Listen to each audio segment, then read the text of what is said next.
Bismillahirrahmanirrahim. Akhwati fillah rahimani wa rahimakumullah.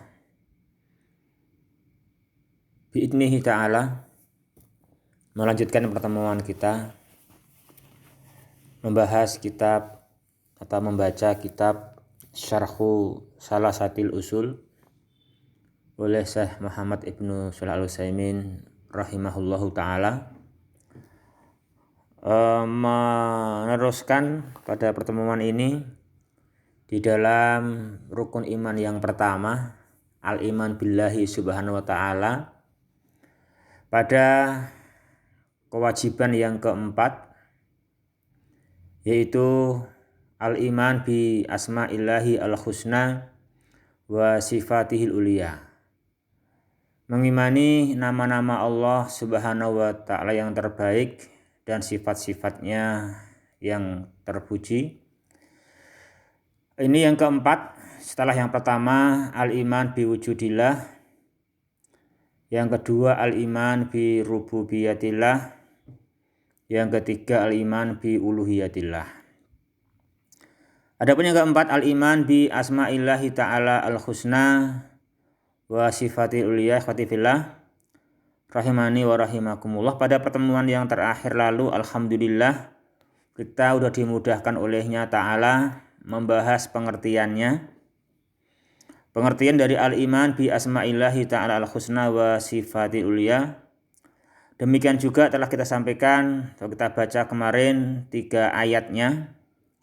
Yang pertama tentang ayat penetapan nama-nama Allah dalam surat Al-A'raf 180, walillahil asmaul husna fad'uhu biha.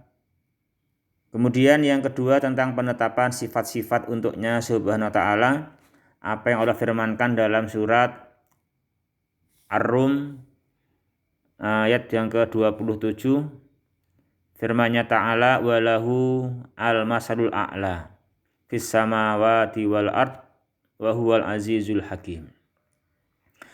Lalu yang ketiga, firman-Nya Allah dalam surat Asy-Syura ayat 11 yang harus kita pahami dengan baik sebagai landasan dasar memahami nama-nama Allah dan sifatnya, yaitu firman-Nya Allah Ta'ala, laisa kamitslihi syai' wa huwas samiul basir.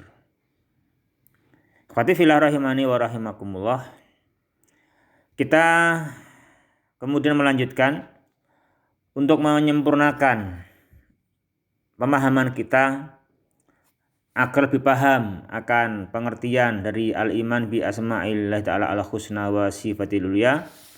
Kita membahas pemahaman yang menyimpang dengan harapan dengan mengerti apa yang menyimpang itu, selain kita bisa meninggalkan penyimpangan dan bisa membenarkan atau meluruskan orang yang menyimpang, kita juga akan semakin nampak kebenaran yang kita nampakkan dari pengertian yang benar, mengimani nama-nama Allah dan sifat-sifatnya.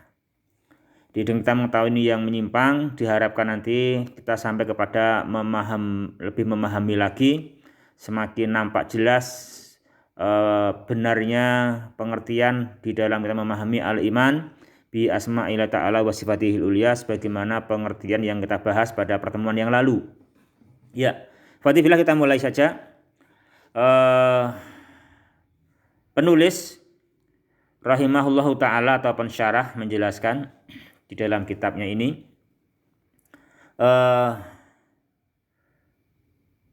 beliau berkata rahimahullah, wa qad dhalla fi hadal amri ta'ifatani. Ta'ifatani ini isim musanna, i'rabnya rafa dengan alamat alif, ya kan, ta'ifatani. Di dua ta'ifah, dua kelompok sungguh-sungguh telah tersesat, telah salah jalan di dalam perkara ini, dalam perkara nama-nama Allah dan sifat-sifatnya yang terpuji. Apa dua kelompok itu? Ihdahuma, yang pertama kelompok yang dinamakan al-mu'attilah. Kita namakan al-mu'attilah atau dinamakan al-mu'attilah sesuai dengan perbuatan mereka. Sesuai dengan kesalahan mereka. Apa kesalahan mereka? Yaitu mereka at-ta'til. Mereka at-ta'til, li'attala yu'attilu ta'tilan. Mu'attilah. Kelompok yang mentaktil. Jadi sebagaimana kita bahas kemarin kan, kita mengimani nama-nama Allah dan sifat-sifatnya adalah min ghairi tahrifin wala ta'tilin. Ya, kita nggak boleh tahrif, nggak boleh taktil. Nah, apa makna tahrif dan taktil? Sebagaimana yang kita akan bahas di sini, itu inilah pengertian at-taktil, juga tahrif al-mu'attilah. Itu apa mu'attilah itu? Alladzina angkarul asma'a was-sifati au ba'duha. Yaitu orang-orang yang mereka itu mengingkari seluruh nama-nama Allah dan sifat-sifatnya, atau sekedar mengingkari sebagiannya, atau walaupun sekedar hanya mengingkari sebagiannya, walaupun alasannya ya menurut mereka diperkuat. Apa alasannya? Zaimina, mereka beralasan dengan dugaan mereka, yaitu anna isbataha yastalzimu atasbiha, bahwa sesungguhnya isbataha, kembali ke al-asma wa sifat. Kata mereka sebagai alasan anna isbataha, bahwasanya isbataha menetapkan nama-nama, menetapkan sifat-sifat. Ya. Jadi kalau menetapkannya itu yastalzimu, melazimkan, menghantarkan kepada at-tasbih. At-tasbih ay tasbihallahi ta'ala bi khalqih, menyerupakan Allah yang maha tinggi dengan makhluknya yang mahal, yang serba kekurangan. Ini mereka mengatakan begitu. Nah, karena kalau menetapkannya itu melazimkan tasbih, maka mereka mu'attilah, maka mereka mengingkarinya. Di mereka ini dalam rangka menghindar dari menyerupakan Allah dengan makhluknya dengan cara mengingkari penetapan nama dan sifat. Ini alasan mereka, persangkaan mereka. Nah, seperti ini kita harus mengetahui bahwa itu alasan tidak benar. Itu pernyataan keliru. Maka beliau jelaskan di sini, akhwati fillah rahimani wa rahimakumullah, beliau jelaskan wa hadza za'mu, alasan ini, persangkaan ini adalah batilun, adalah alasan yang batil. Ini tidak sesuai dengan fakta, jauh dari kenyataan. Tidak benar bahwasanya menetapkan nama dan sifat yang mana memang itu ditetapkan oleh Allah melazimkan tasbih, itu enggak mungkin benar. Itu pasti batil. Liwujuhin, dan sisi kebatilannya liwujuhin, karena beberapa sisi, beberapa wajah, beberapa sisi, banyak sisi yang menerangkan batilnya persangkaan mereka itu. Minha, kita bahas di antaranya, sisi kebatilan persangkaan mereka itu, bahwasanya kalau menetapkan, dikatakan melazimkan, menyerupakan Allah, at-tasbih. Yang pertama, ikhwati fillah rahimani wa rahimakum, al-awwalu annahu yastalzimu lawazima batilatan katanaqubi fi kalamillahi subhanah. Yang pertama annahu dhamir ha, dhamir hu, ha ini dhamir ha, kemana ya kembalinya? Dhamir ha ini kembalinya akhwati fillah rahimani wa rahimakumullah kembali kepada hadazam. Sesungguhnya hadazam, sesungguhnya persangkaan mereka. Nah itu persangkaan isbatuha yastalzimu tasbih. Nah itu anahu ya. Dhamir ha pada anahu kembali ke hadazama. Apa itu? Yaitu isbatuha yastalzimu tasbih. Bahwa persangkaan mereka itu adalah yastalzimu lawazima batilatan, itu akan menghantarkan kepada perkara-perkara yang batil, kepastian-kepastian yang batil. Itu akan menggiring kepada kepastian-kepastian yang batil. Jika sampai mengatakan bahwa menetapkan nama Allah yang ditetapkan oleh Allah untuk dirinya, bahwa menetapkan sifat-sifat Allah yang ditetapkan Allah untuk dirinya itu melazimkan tasbih, itu akan menghantarkan kepada kepastian-kepastian yang pasti batil, kelaziman-kelaziman yang pasti batil. Apa itu misalnya? Seperti at-tanaqud fi kalamillahi subhanah, seperti melazimkan kepada at-tanaqud fi kalamillah, melazimkan kepada at-tanaqud, kontradiksi, pertentangan di dalam sesama firman Allah Subhanahu wa taala. Jadi itu akan melazim biasanya sesama firman Allah itu akan dikatakan bertentangan kalau sampai kita memegangi persangkaan mereka, isbataha yastalzimu tasbih. Kok begitu? Iya, wadzalika yang demikian itu buktinya apa? Yaitu anallaha ta'ala asbata li nafsihi al asma'a was sifati. Sesungguhnya Allah Subhanahu wa taala sendiri dia telah menetapkan untuk dirinya nama-nama. Sebagaimana firman-Nya Allah surat Al-A'raf 180 dan menetapkan sifat-sifat sebagaimana ayat 27 surat Ar-Rum. Wa nafa ayyakuna kamitsli syai'un, dan juga Dia Ta'ala telah meniadakan adanya penyerupaan, telah meniadakan adanya sesuatu saja yang serupa dengannya sebagaimana firman-Nya dalam surat Asy-Syura ayat 11. Itu 3 ayat yang kita bahas kemarin. Ada penetapan nama dalam Al-A'raf, penetapan sifat dalam Ar-Rum, ada peniadaan penyerupaan dalam Asy-Syura. Walau kana isbatuha yastalzimu tasbiha, maka seandainya kalaulah penetapan nama-nama, penetapan sifat-sifat itu melazimkan kepada tasbih, berarti lazimat tanaqudu fi kalamillah, berarti melazimkan adanya pertentangan sesama kalamullah. Ada pertentangan antara Asy-Syura ayat 11 dengan Al-A'raf dan Ar-Rum. Nah, ini mempertentangkan kalau sampai mengatakan ana isbataha yastalzimu tasbih. Nah, ini menerangkan batilnya persangkaan mereka. Jadi menunjukkan adanya kebatilan mereka dalam persangkaan itu.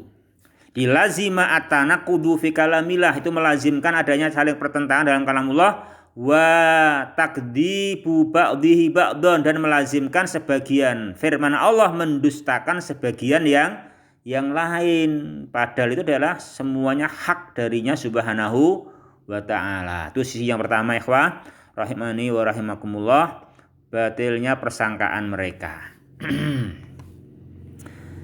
Yang kedua, sisi yang kedua yang menerangkan batilnya persangkaan atau pemahaman kelompok yang kita namakan al-mu'attilah, kelompok yang mereka mengingkari nama-nama Allah dan sifatnya keseluruhannya atau sebagiannya, walaupun dengan dalih menetapkannya melazimkan tasbih.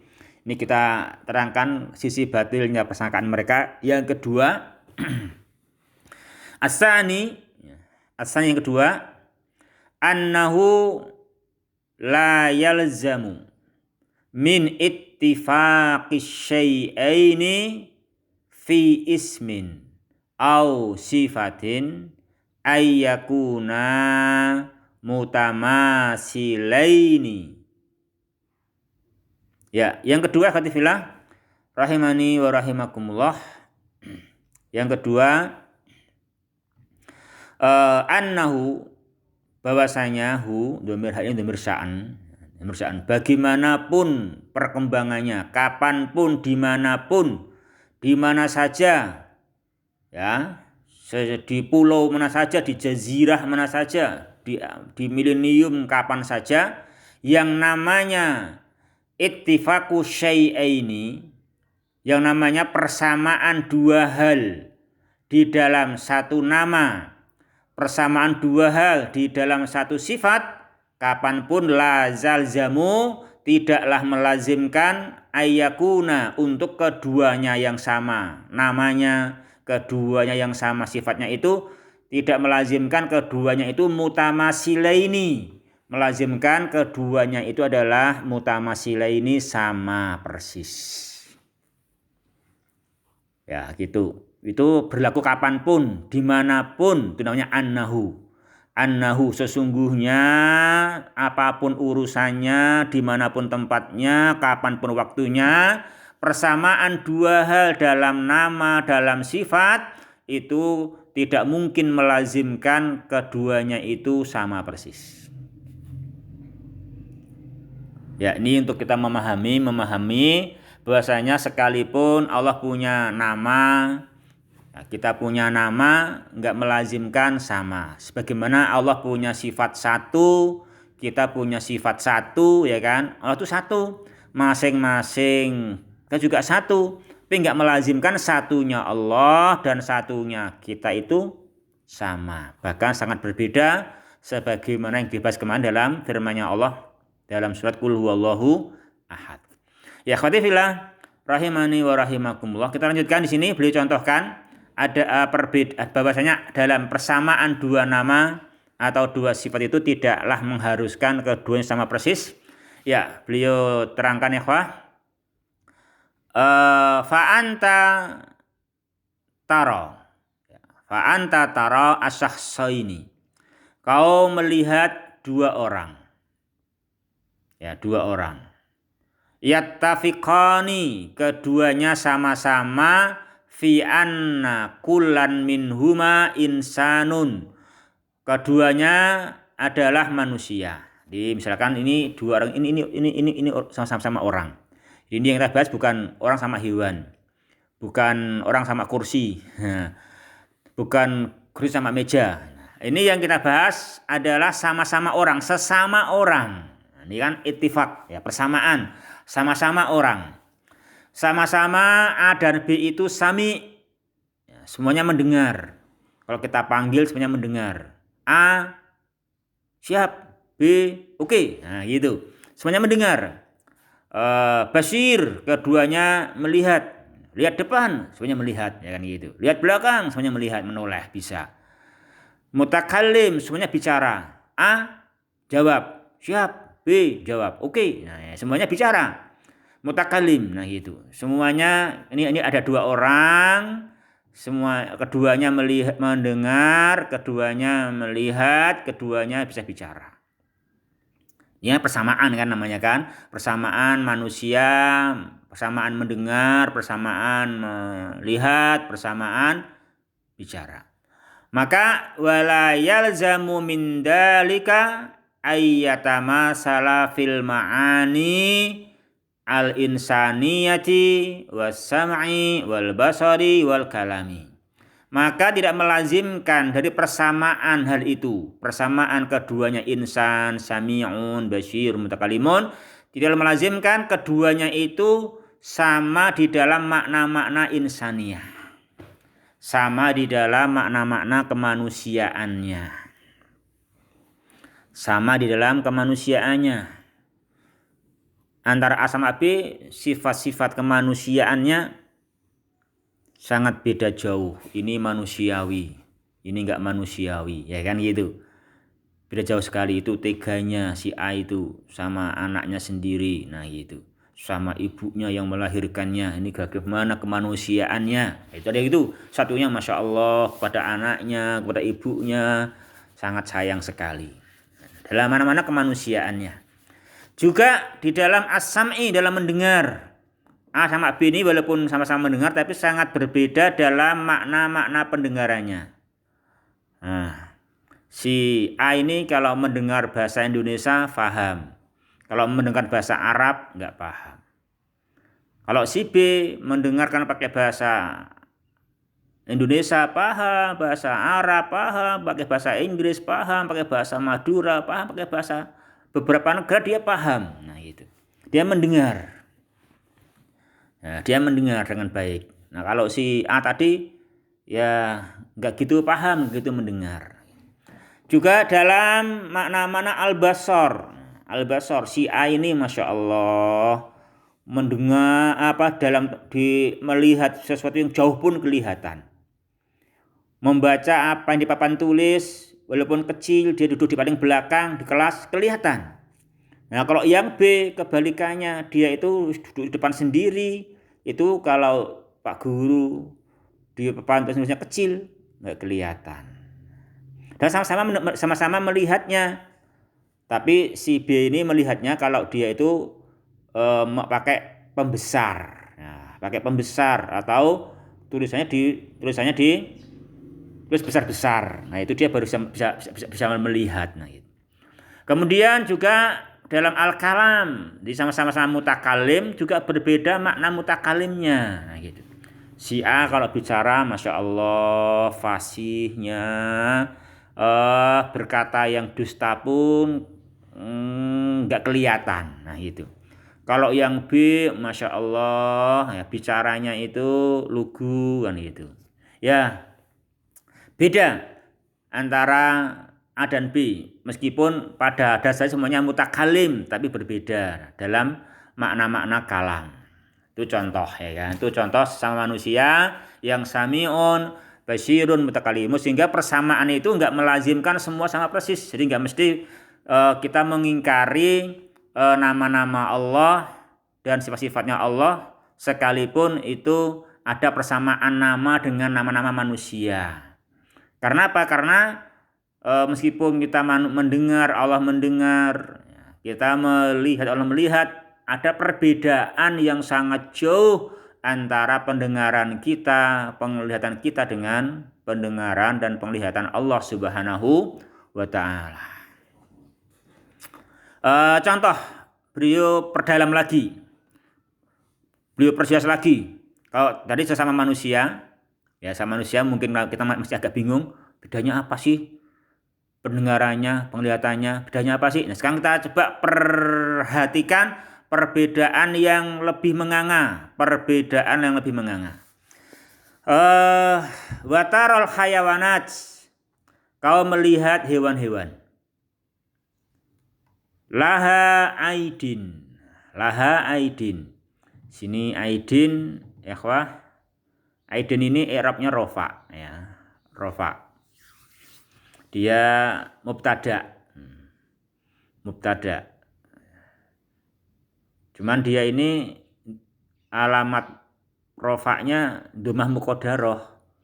Di sini setelah dalnya ada ya-nya dibuang, ya-nya mahdhuf. Ini isim mangkus namanya. Aidin isim mangkus. Aidin ini jamak dari yadun. Dari yadun, di al-yadu itu namanya al-aidi gitu. Al-aidi, nah karena dia enggak ada alif lamnya, tidak mudhaf, maka aidin gitu. Laha aidin wa arjulun. Nah, ini arjulun atau ke aidin. Arjulun wa ayunun. Ya, kita melihat hewan-hewan itu mempunyai tangan, kaki, mata. Wala yalzamu min ittifaqiha hada antakuna aidiha. Nah, ini aidiha rofa, ya kan, rofa sebagai isim kana. Tanda rofaknya dhammah muqaddar di atas ya. Ya-nya kalau enggak dibuang. Enggak seperti ini. Iya, karena ini mudhof. Nah, karena mudhof berarti tidak bertemu dua sukun, maka ya-nya tidak dibuang. Antakuna aidiha wa arjuluha wa ayunuha mutamasilatan. Maka tidak mengharuskan persamaan hewan-hewan itu, persamaan semua punya tangan, punya kaki, punya mata, nggak melazimkan persamaan dari kepunyaannya itu yang sama-sama punya, tidak melazimkan tangannya, kakinya, matanya sama persis. Beda, ya kan? Mata kucing, ya kan, dengan mata ayam beda, ya kan? Sangat jauh beda antara mata ayam sama mata kucing. Meskipun kucing punya mata, kucing punya mata, ayam punya mata, ya kan? Tapi beda antara mata kucing sama mata ayam. Ayam punya kaki, gajah punya kaki, beda antara kakinya gajah sama kaki ayam. Itu misalnya. Jadi meskipun sama-sama punya kaki, ya kan, punya mata, tapi tidak melazimkan persamaan antara keduanya. Itu sekalipun sesama hewan, sesama punya sifat yang namanya punya kaki, punya mata, nah gitu. Ikhwati fillah rahimani wa rahimakumullah. Dengan keterangan di atas, kiranya kita bisa sampai pada kesimpulan ya ikhwati fillah rahimani wa rahimakumullah. Faida zahara at-tabayunu bainal makhluqati fima tattafiqu fihi min asma'in au sifatin, maka apabila telah nampak bagi kita at-tabayunu, perbedaan yang jelas, ada perbedaan yang jelas antara sesama makhluk dalam hal yang padanya ada persamaan nama dan sifat. Jadi kan sesama makhluk, sesama manusia, sesama hewan. Setelah bahas ada persamaan nama, persamaan sifat, sama-sama samiun, basirun, mutakalimun. Tapi telah nampak buat kita at-tabayun, perbedaan yang nyata antara A dengan B. Nah, jika telah nampak perbedaan itu, kita bisa sampai kepada kesimpulan fattabayunu bainal khaliqi wal makhluqi, maka perbedaan yang nyata antara sang al-khaliq, sang pencipta, dengan para makhluk ini abyanu wa a'dham, pasti lebih berbeda lagi. Walaupun sama-sama mendengarnya, pasti berbeda jauh makna pendengarannya. Dia Ta'ala mampu mendengar suara yang lirih dimanapun berada dengan pendengaran yang sempurna. Kalau kita ini mendengarnya kalau pakai bahasa yang kita pahami, bahasa tertentu dengan suara yang jelas dan gamblang dan keras kan gitu. Jadi makanya sini menerangkan berarti perbedaan antara al-khaliqi wal makhluk pasti lebih beda lagi, lebih menganga perbedaannya. Ini ikhwah, untuk pembahasan kelompok yang pertama yang menyimpang di dalam al-asma sifat, itu kelompok al-mu'attilah. Semoga kita semua diberi pemahaman olehnya. Subhanahu wa ta'ala dengan pemahaman yang baik. Rabbana atina fid dunya hasanah wa fil akhirati hasanah wa qina adzabannar.